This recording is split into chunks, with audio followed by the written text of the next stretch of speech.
In this exercise, we need to write another function that will take a sequence of integer values and determine if there is a distinct pair of numbers. Okay, let's start with that. I'm going to call this function find odd pair. Well, the thinking is that if a pair of numbers have the product to be odd, then both of those numbers need to be odd numbers. So if we find that in the sequence there are two odd numbers, then we basically solved it. So that's what I'm trying to do. It's going to take a list of integers as input, and in the end we just need to return a boolean.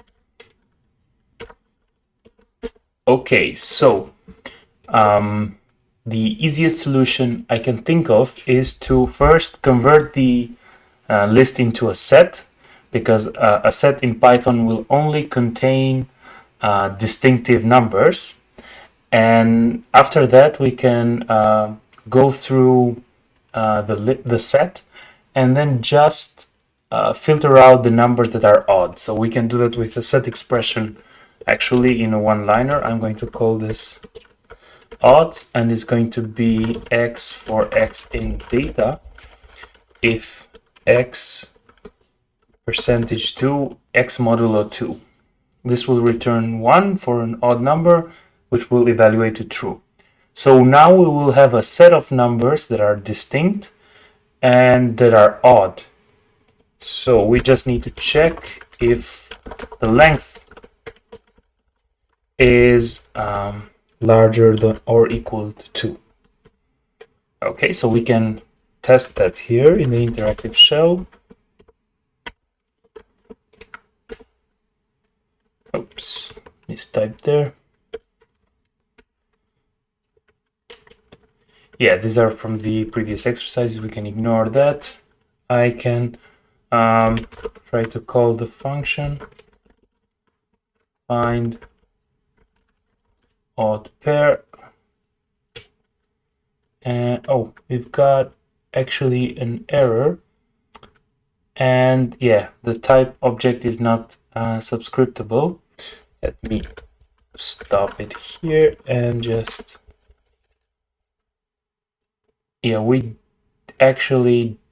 can just use the list from the type hints, but I need to import it.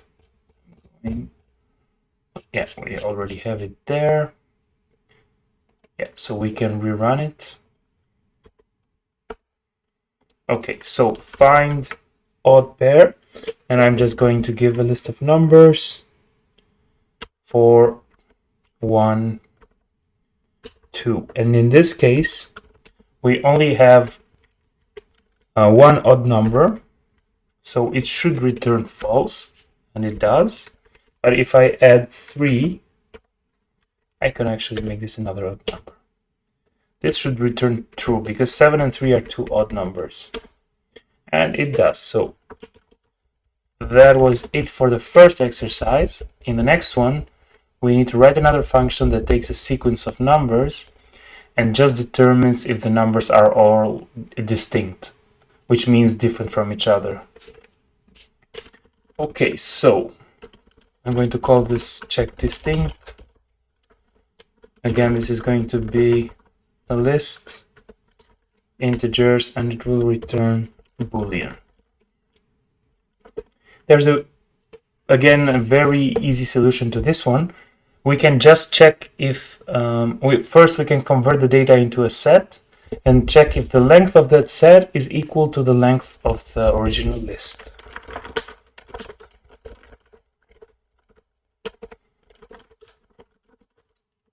Okay, and the reason we're doing that again is because a Python set will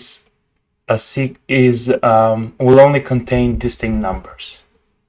Okay, so we can try and test that. I'm going to check distinct, and I'm going to give a list of numbers which is actually distinct, and it returns true. But if I repeat, for example, 2 here, I will get false. Yep, that's it for this exercise. See you in the next one.